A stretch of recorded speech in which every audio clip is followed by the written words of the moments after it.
সোনকালে নহয় স্যাৰ আমাক আজিয়ে ৰিজাল্ট লাগিব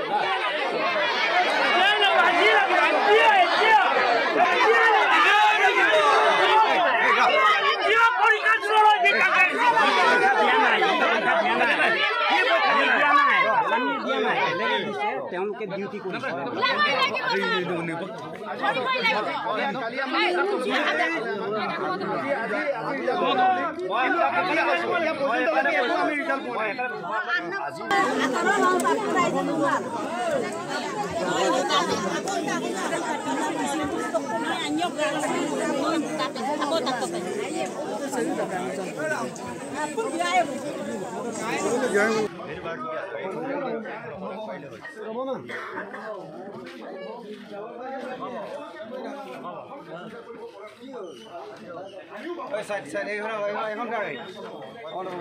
ঘেৰা কৰিবলগীয়া আছে অতি দুখেৰে আমি মানে বহুত দুখ পাই আছো কাৰণ কেলে যোৱা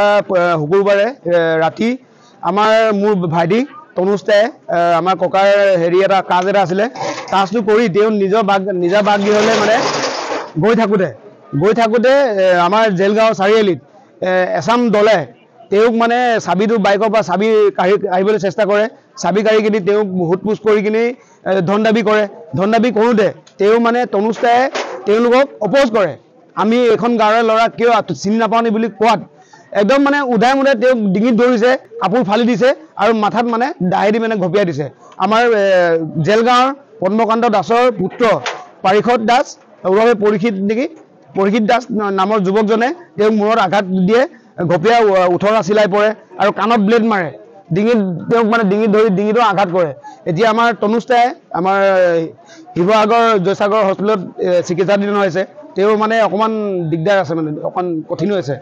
আমাক ন্যায় লাগে আমাৰ প্ৰশাসনৰ ওপৰত বহুত বিশ্বাস আছে কালি আমি আহিছোঁ আমি গোটেই ৰাইজ আহিছোঁ কালি তেওঁলোকে বিশ্বাস দিছে আমাৰ আজি ল'ৰাটোক এৰেষ্ট কৰিম বুলি কিন্তু আজি তাৰিখলৈকে এতিয়া এই পৰ্যন্তলৈকে তেওঁ একো আমাক ৰিজাল্ট দিব পৰা নাই গতিকে আমি বহুত মানে ধৈৰ্য ধৰি আছোঁ এই মানে প্ৰশাসনে আমাক সোনকালে দোষী কৰায়ত্ব কৰিব লাগে মানে আইনগতভাৱে তেওঁক শাস্তি দিব লাগে কঠোৰতম শাস্তি দিব লাগে পিছলৈ মানে গোষ্ঠী সংঘৰ্ষৰ ফালে ঢাল যদি খায় এতিয়া মানে দিগদাৰ হৈ যাবগৈ মানে